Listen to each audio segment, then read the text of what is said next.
Have you thought this through? No way will that work. Are you sure? Is there any money in that? You'll never make any money doing that. How are you going to pay the mortgage? Just get a job. You're going to try and sell that? Why can't you be normal like anybody else? All right. Were your parents morons too? The Savvy Entrepreneur to the rescue. Congratulations. That really turned out well. Really good job. I'm going to admit it. I'm surprised. You know, I wish I thought of that. I never thought anyone would bet. How did you do that? I'm so glad you're pursuing your dream. I wish I had the courage to follow my dreams. Hello out there, all you entrepreneurs. Welcome to the Savvy Entrepreneur. We are broadcasting live on WLCB 101.5 FM from the greater Chicago, Milwaukee area. I'm your host, Doris Nagel. I am a crazy entrepreneur myself, and I love helping other entrepreneurs. I've counseled lots of startups and small businesses as part of my law and consulting business over the years, and I've also started or helped start at least 9 different businesses. And I wish I could tell you they were all successful, but I'm going to be honest and tell you I have made so many mistakes. And so my passion is to share what I've learned, to help find other experts and entrepreneurs, to also share their advice and insights. The goals of the show are to inspire and to inform. As always, I welcome your comments, your suggestions. If you've got a challenge you'd like some help with, I'll do my best to answer it or find you an answer. If you want to be a guest or know someone who'd be a great guest, or you've just found a great resource to share, email me at dnagel, N-A-G-E-L, at lakes, plural, lakesradio.org. The show will be better for your input. And now, without further ado, I'd like to introduce our guest for today. Joining me by phone today is Dan Olszewski. Have I pronounced that right, Dan? You pronounced it very right on target. Wonderful. Dan Olszewski, who is the director of something called the Weinert Center for Entrepreneurship at the University of Wisconsin-Madison, which is part of the School of Business there. Dan says that the sorry, go ahead. I was going to say, thank you, Doris. Well, hang on. I haven't finished the introduction.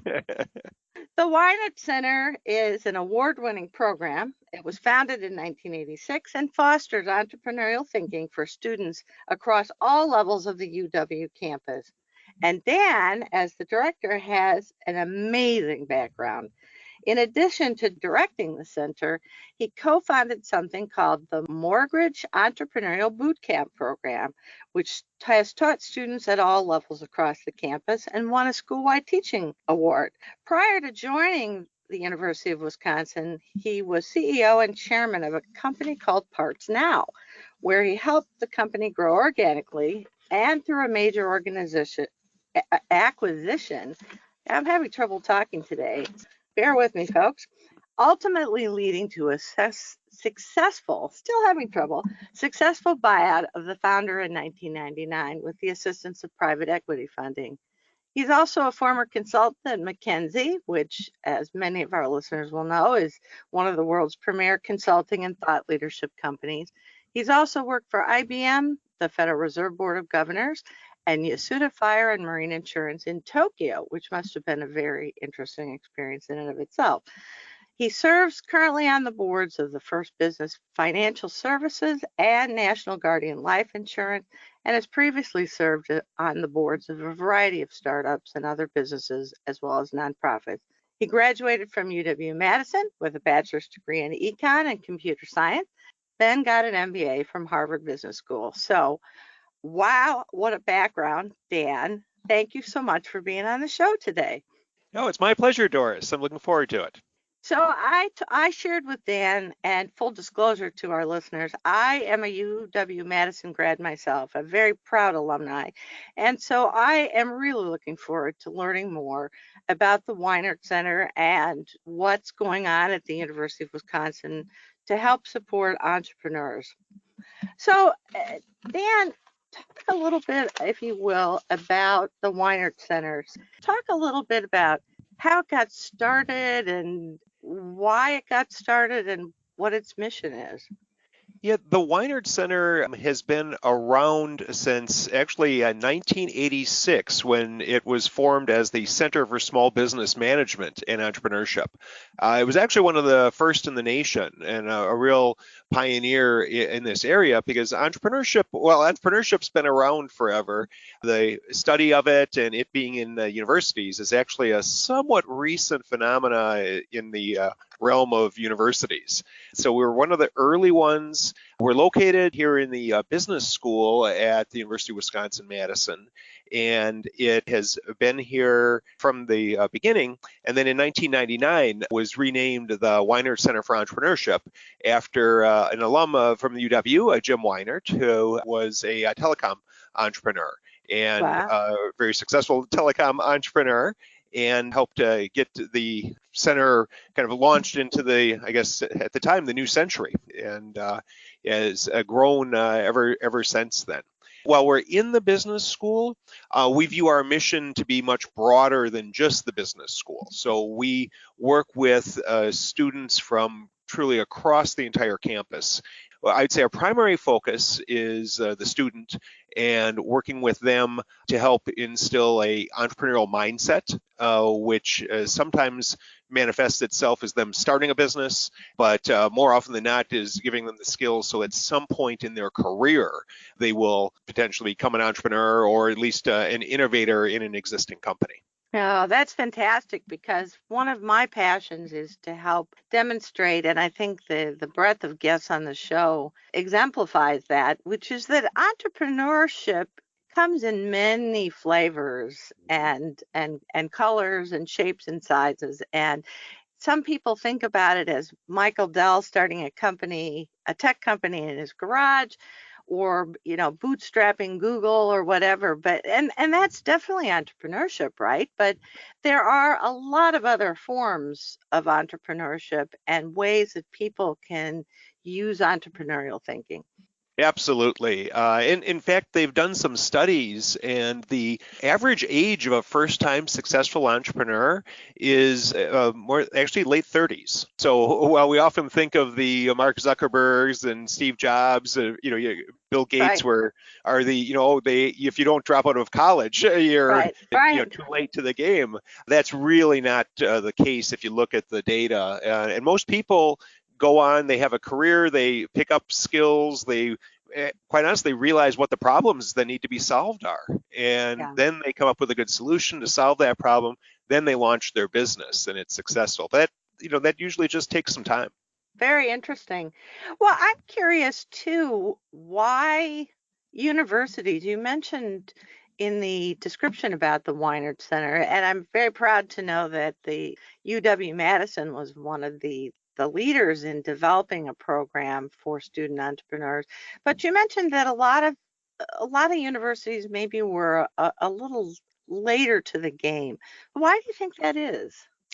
Well, that's a really good question. I think part of it is entrepreneurship was a bit hard to define, kind of what it is, because you had all the different business studies, in meaning marketing, finance, operations, the different I'll call it functional areas of business.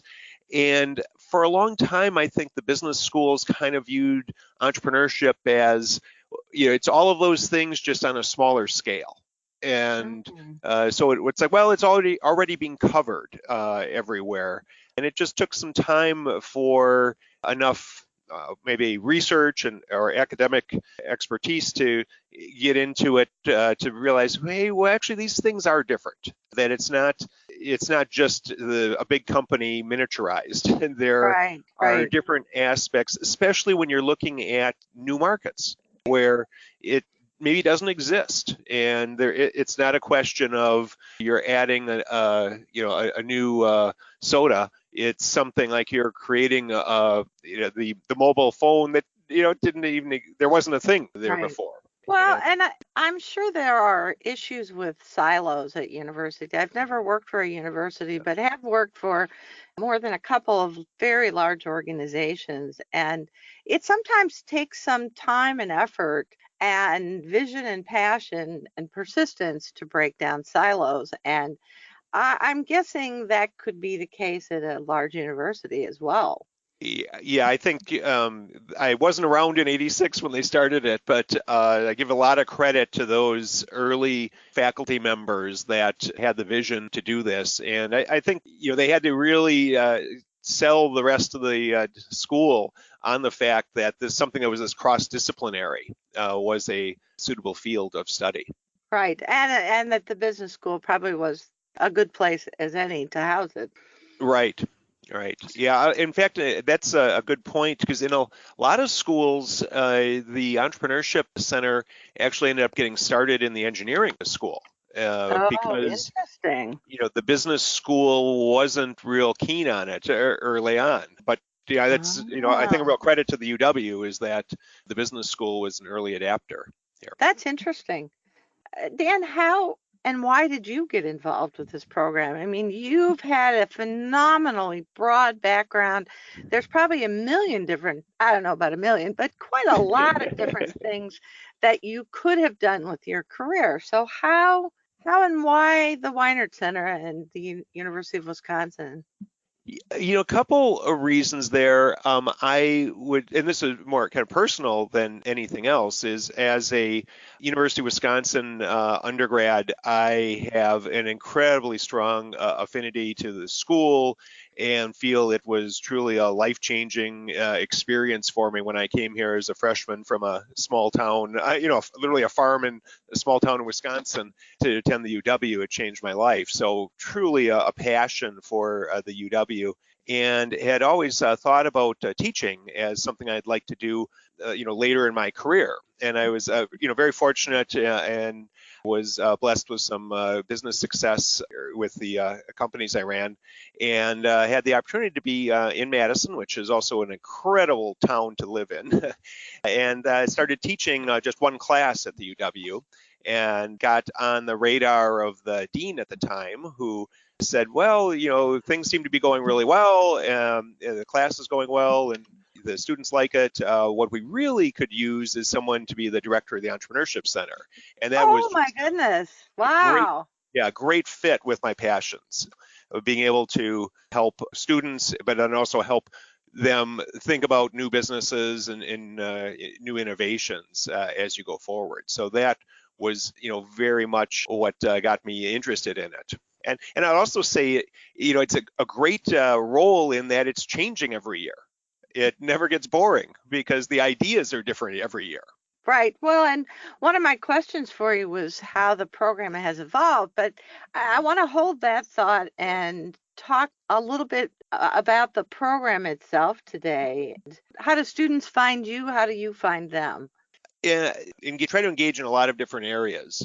The university has actually a residence hall here that is devoted to entrepreneurship. I should say a floor on the residence hall is devoted to entrepreneurship. So that's right. You've got these you focus. I forget what they're called, but they're that's new since I've been there. I'm dating myself. They didn't have any such thing many years ago. That's for both of us.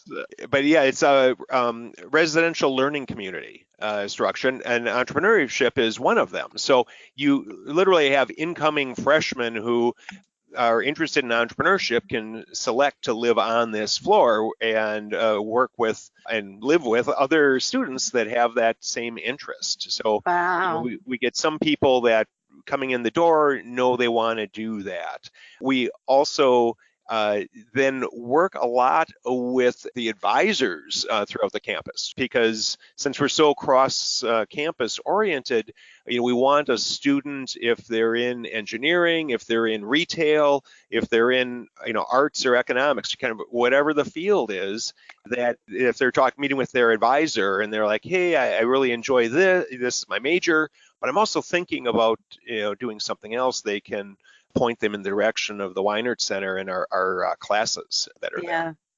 I don't know if you'd agree with this, but I think sometimes students who have kind of a wild juxtaposition of double majors or major and a minor are often by nature kind of entrepreneurial because they just don't, they refuse to fit into one slot or another. Would you agree with that?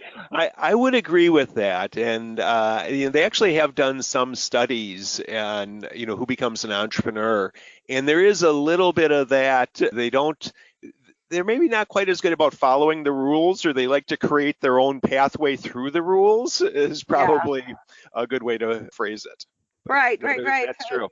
People who get double major in astrophysics and clarinet performance or something. Right. It's like, wait a minute.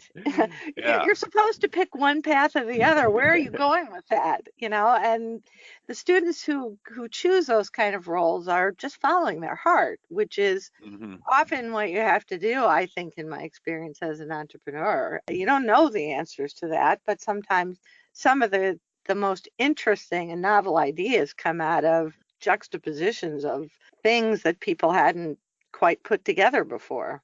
Yeah, I mean, absolutely. And that is something you see quite a bit where they're able to pull some learnings from one field and apply it in a new and unique way in a different field. They often talk about how Steve Jobs with the Macintosh computer always referenced he had taken a class as an undergrad in fonts, which which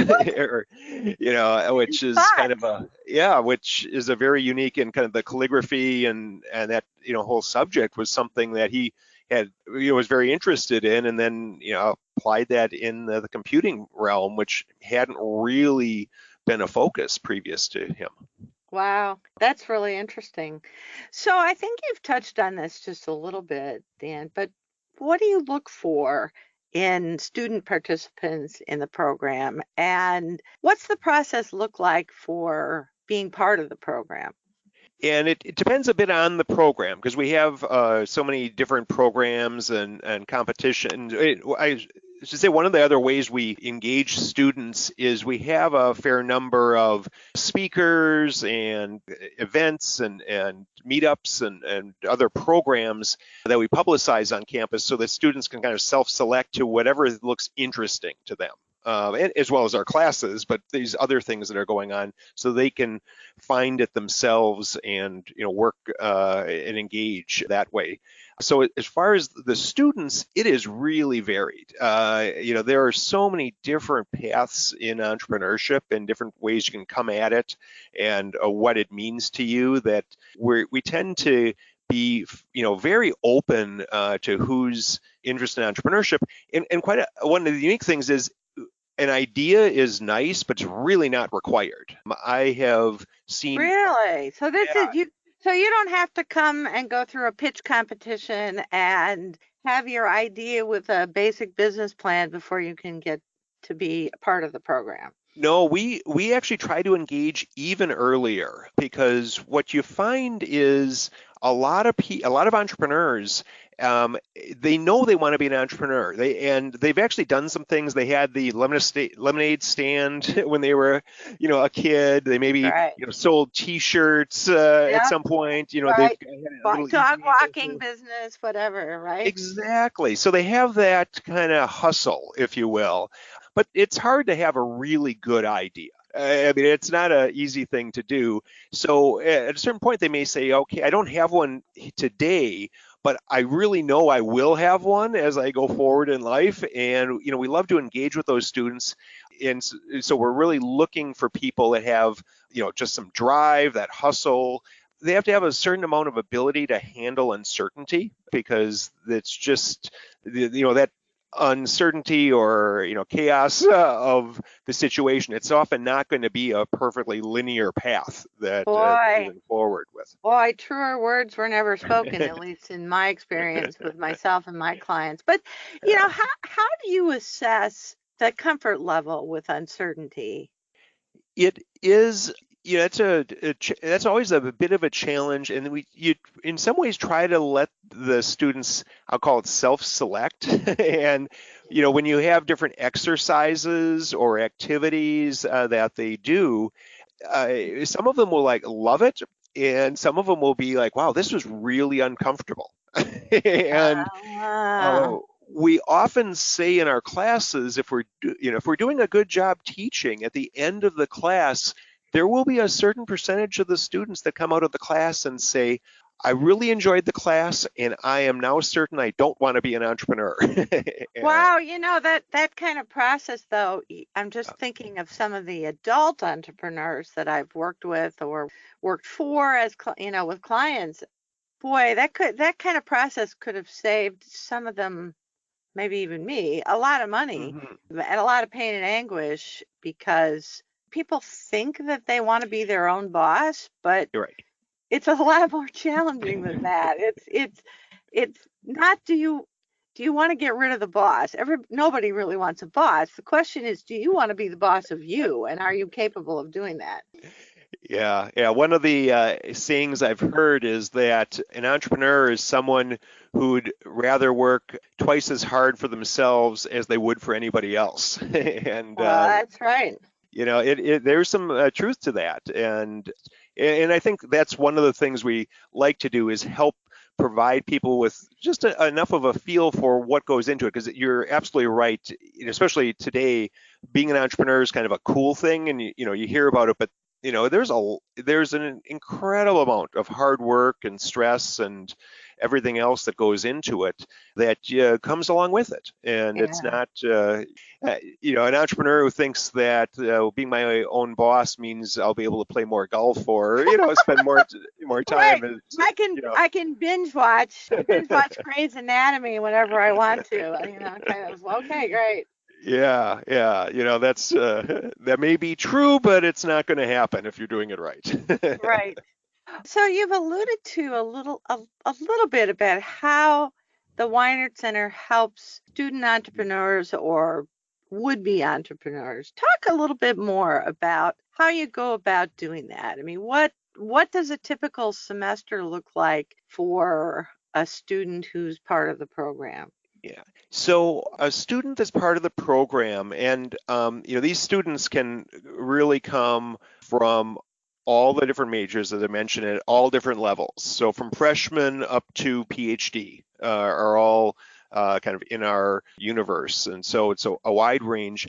And I'd say our primary pathway of engagement will be our classes, and the students are able to take classes in many different areas of entrepreneurship, from kind of introduction to entrepreneurship to venture creation, technology entrepreneurship, entrepreneurial finance, some arts entrepreneurship, in growing kind of growth strategies and other aspects of entrepreneurship are related to it. So the classes are really a great and the main focus. In most of those classes are open to all majors, so you can come kind of at them from wherever you are. And So you don't have to be a business major to learn more about creating good business plans or how to raise money for a business or anything like that. Yeah, exactly. And then what we're teaching in those classes is really this entrepreneurial mindset of how do you recognize problems, how do you come up with innovative solutions, and how do you then move that idea forward? Because there are lots of ideas floating around out there, but being able to actually take that idea and move it to something real, to something that's saleable or an actual product takes a lot of work. And an idea of kind of how do you go about that. And also, one of the things we work on is making sure to engage with other resources and other folks on campus that can help them and in the community, because really wherever you're at, there are usually a lot of other people or organizations that are there to help you move things forward. Well, I'm just imagining. I mean, when I was at the UW-Madison, it was almost overwhelming, even back before the Civil War when I was in school. The university was almost overwhelming even at that point in terms of the pockets of resources and institutes and various professors doing all kinds of things. And that's not even taking into account all the people in the community and the people who are in the greater UW alumni community, of which Right. that in of itself is probably an astounding foundation of all kinds of resources willing to help.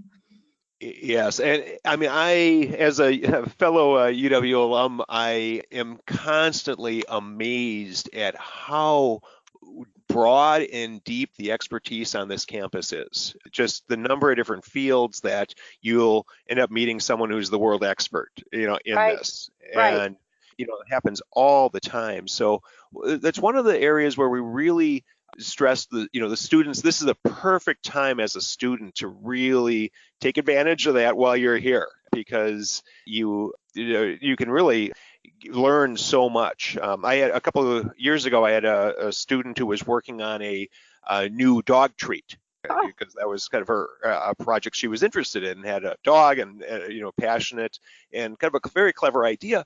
And lo and behold, she finds there's someone over in the College of Ag and Life Sciences who is one of the world's experts on nutrition for pets. And wow. and so she was able to get a meeting with him and talk about what his or kind of what her idea was, and he got excited and gave her all kinds of great ideas and important things to think about, and probably saved her years of development Right. in just a few meetings, because here's the right person. And that's a story you hear quite often. Well, and I think it's not just the tangible knowledge and connections and background, but sometimes what you really need is to surround yourself with people that are going to give you positive feedback, people that help you stay excited about your idea, and to find somebody else who thinks your idea is really fun and cool, somebody who has already achieved a measure of success out there in the real world, has got to be just incredibly inspiring for a student. Yeah, and that is really one of the goals we have in our program, is the very word you just used of inspiring. We want our students to really, be inspired by, other entrepreneurs. We have a weekly luncheon. We call it the Distinguished Entrepreneurship Lunch, and we have pizza and a speaker, and it's very casual. And in the space of a little under an hour, the speaker we ask them, hey, just talk about your kind of life story, your entrepreneurial journey, Yeah. and reflect on some of the key lessons learned along the way, and some Q&A. And Wow. the student, it is just so powerful, because first off, almost every entrepreneur, no matter how successful they are, when they reflect on it, they'll say, I made a ton of mistakes along the way, and here's what I learned from it. And it's Yeah. not this, you need to be, they kind of put their pants on one leg at a time, as well. They're real human beings, and it's not as though they're this, mythological being Exactly. that no Right. one else. Something fully formed, Right. Bill Gates that's fully formed rises out of the mist as this multi-billion-dollar genius, and it's just so, I'm sure there are people like that, but wow, I think that's the exception, not the rule.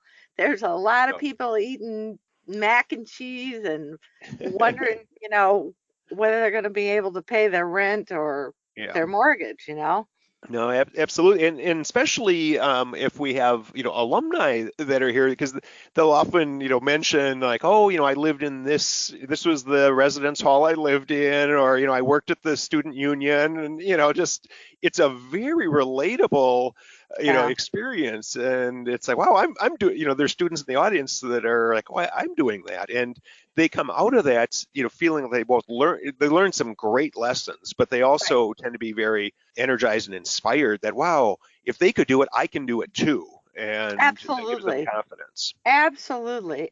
Right. Well, hold that thought for a minute, Dan. We need to take a quick break right now for station identification and a word from a couple of our sponsors. Welcome back, everybody. This is Doris Nagel host of The Savvy Entrepreneur. We are chatting today. We are very fortunate to have Dan Olszewski, who is joining us this week on our show to talk about the Weinert Center. It's a Weinert Center for Entrepreneurship, and it's part of the School of Business at the University of Wisconsin-Madison. So, Dan, before the break, we were talking a little bit about how the Weinert Center provides support and resources for student entrepreneurs or would-be student entrepreneurs. And I think you talked about the number of classes that are available to students across the campus and I don't know if I'd call it brown bag lunches where you feature past alumni and other entrepreneurs. What other kinds of support does the program offer outside of the classroom? Yeah, one of the other events that we've been doing for a few years that has been successful is, in fact, we're doing it next week, is at the beginning of each semester, we hold a Partner Up event. Because as we talked earlier, this is a big campus, and sometimes it can be hard to connect with other people that are interested in the same thing. So at this event, we invite students in a very casual and supportive manner to do a elevator pitch on their idea, and at the end of it, also say kind of what are they looking for, and often it's a partner for their startup idea. And then invite students who don't have an idea but are just interested in potentially working on a startup idea with someone, or just learning about some different ideas, because it's always kind of fun to hear some neat ideas that people have.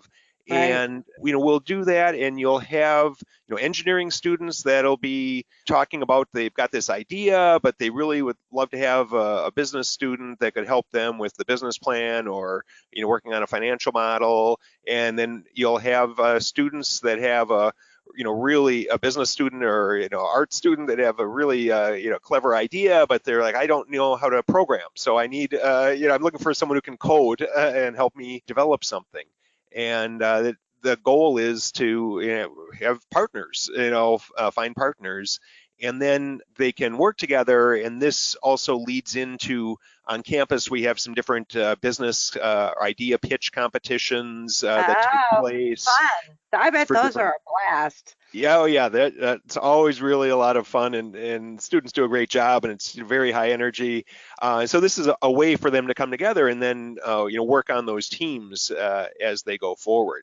Because one of the things we like to do both in the classes and outside of the classes in the realm of entrepreneurship is really have it be a kind of an applied focus and a lot of learn by doing, because that's what really students often find that to be one of the things that they learn a ton from, and also can have a lot of fun doing it.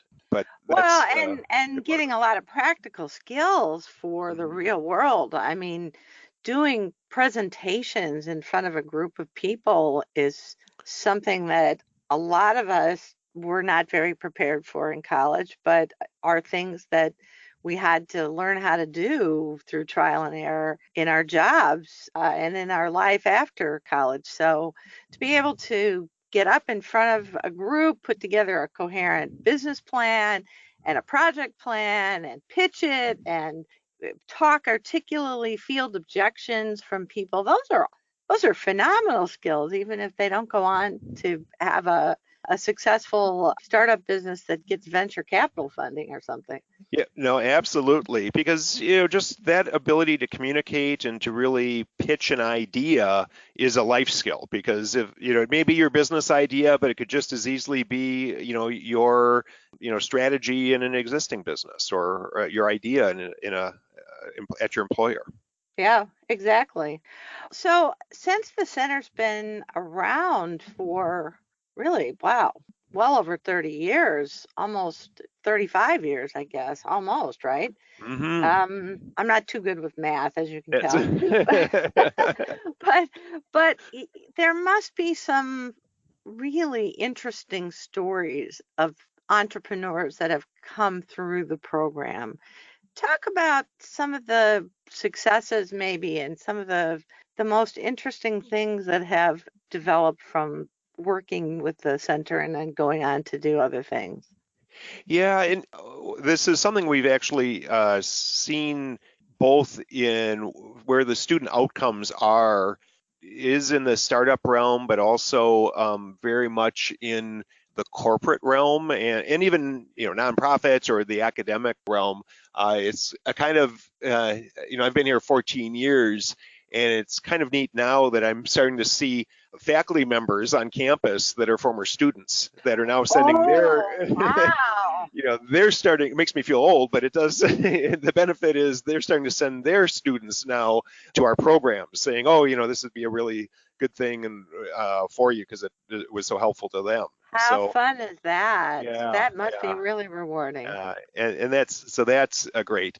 We've also had some great success in our students. One of the things they often will do is, as a student or more often as a recent alum, they'll enter the governor's business plan competition, so there's a statewide business plan competition here in Wisconsin that is it just for students?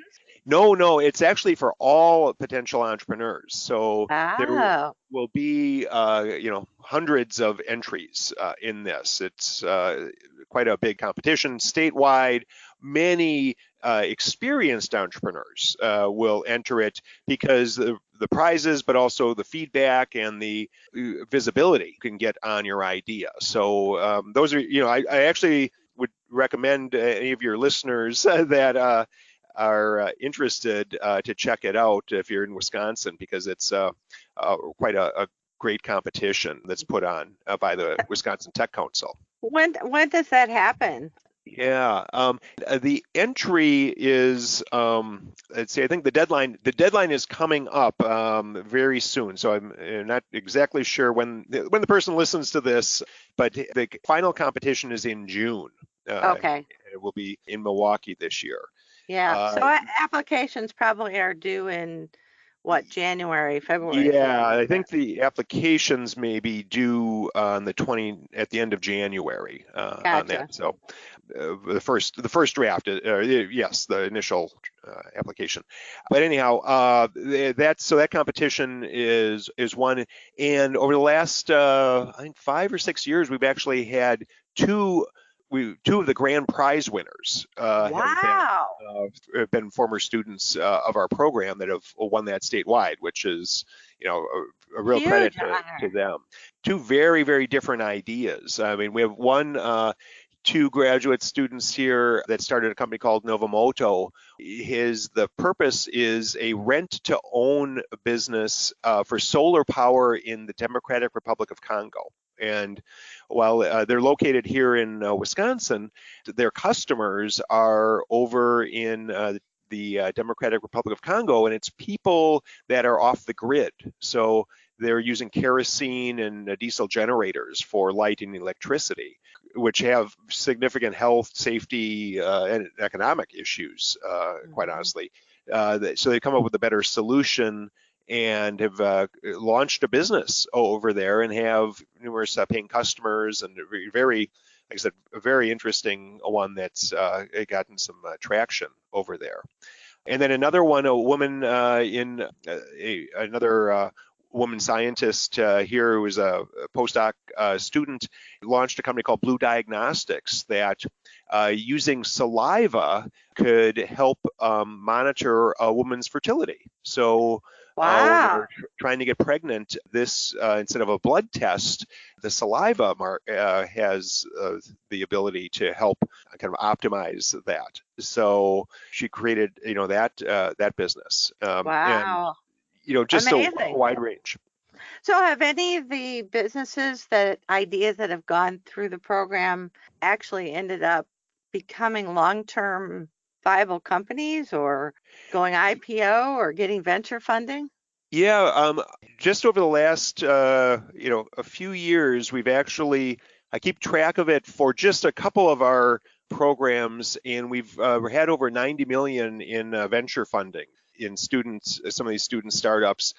One of the kind of bigger programs, so, they've raised a fair amount.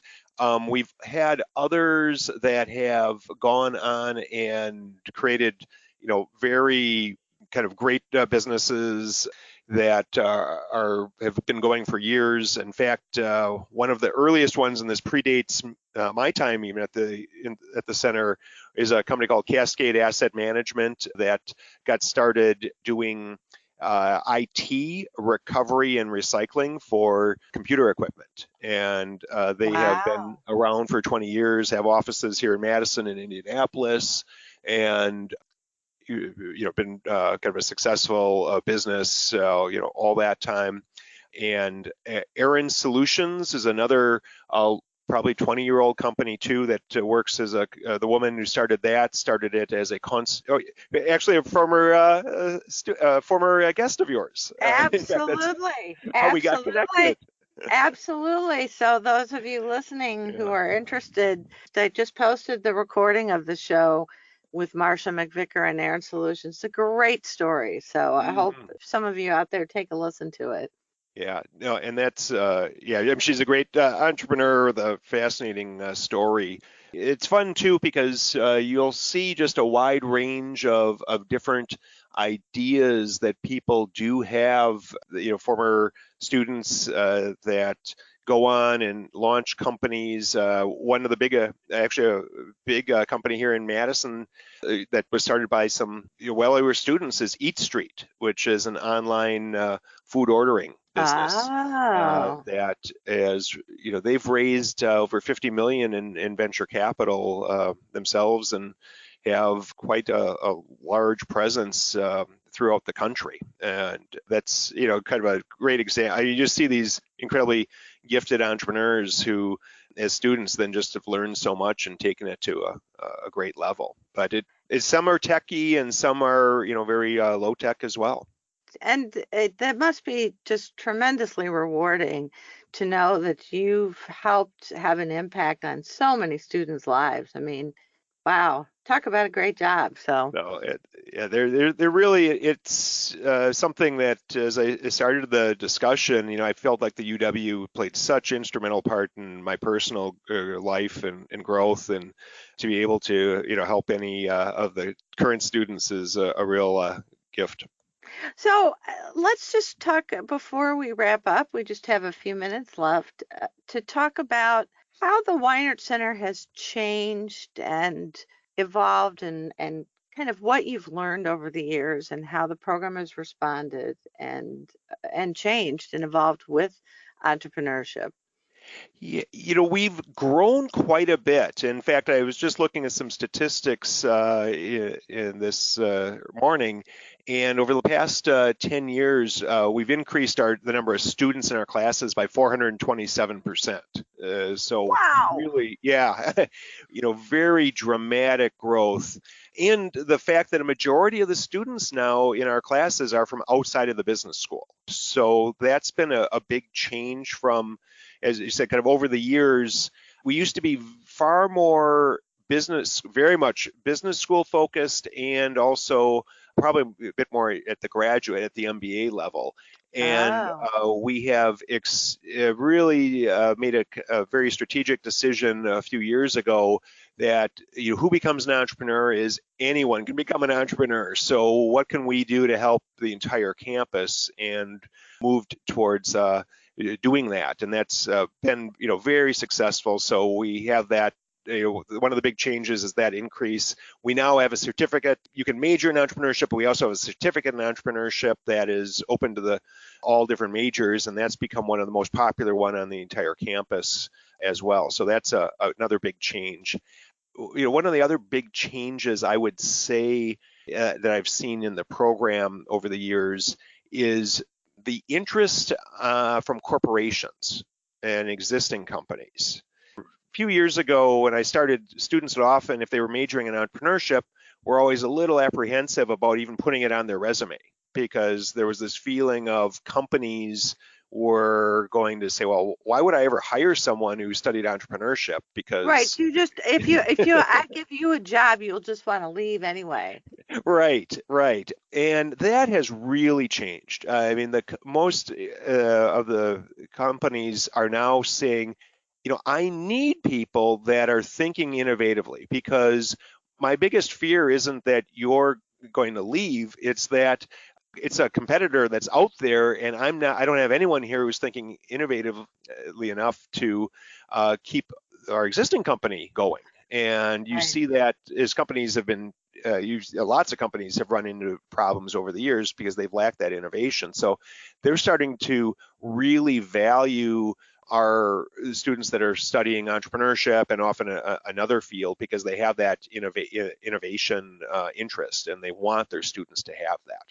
Yeah, I can definitely see that. There's a lot of companies that would, as you alluded to, would have benefited from a little more out of the box Yeah. entrepreneurial thinking.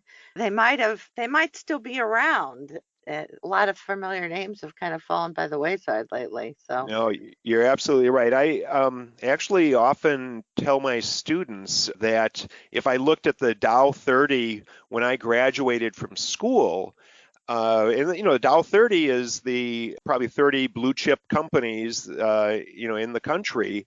I look at that list, 4 of the 30 have declared bankruptcy since that time.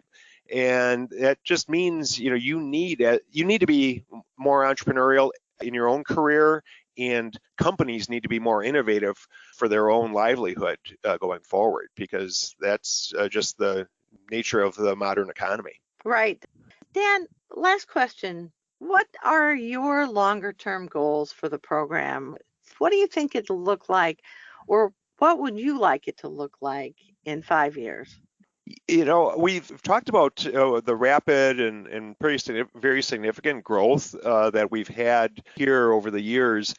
Quite honestly, I think we strive to have an even greater impact for the campus and the students on this campus, because what we're teaching, this entrepreneurial mindset, is really something I think we view as an important life skill, and it's useful to everyone. And it's not just people that are going to start a business. It's for people that are going to be working in a business, for people that are working in nonprofits, and for people who are going to be service providers to different businesses, especially startup businesses. And all of those skills are, very applicable. What we're teaching is incredibly applicable to those, and just in even life in general. So we feel pretty passionate about that, and I think strive to have probably every student on this campus say, I really want to take at least one entrepreneurship class so I can get some of the basics, because you never know when that's going to become in handy as they go forward in their careers. Absolutely. I lied. One more question. Okay. If students or parents of students or even alumni are interested in learning more about the Weinert Center and the programs you offer, or helping give back, what's the best way for them to connect? Probably the best way is to, I would say, start with our website. Just as far as, it lays out a lot of the different programs. I've just touched on a few of them. If they're interested in learning more, and would be, Weinert Center, or if you just type entrepreneurship, UW-Madison, we're the #1 hit there as well. Of course, spelling entrepreneurship's harder than Weinert, I believe. But Well, that's probably right, but I'm sure then there's a contact us page on the website there. I was going to say then, and if they want to contact us directly, my email's up there. The Weinert Center's has its own email as well, so happy to have them do that as well with specific questions. Well, I thank you, Dan. I hope some of the listeners take you up on that. That's our show for today. I want to thank very much Dan Olszewski for being with us on the show today. Dan, again, thanks so much for your time. Thank you, Doris. It was a real pleasure.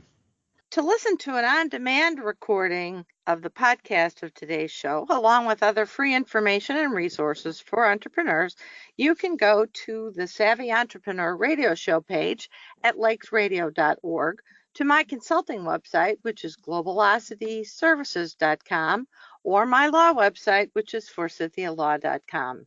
Now, be sure to join us next Saturday when our guest will be Ty Rohrer. He's been involved with nonprofits most of his life. He is the director of the Illinois Arts Council and has also been involved with a number of other nonprofits over the course of the years. And he'll talk about how to apply entrepreneurial skills to successfully run a nonprofit, something that Dan just alluded to. It'll be a great interview, I promise, so be sure not to miss it. And until then, folks, I'm Doris Nagel, wishing you happy entrepreneuring.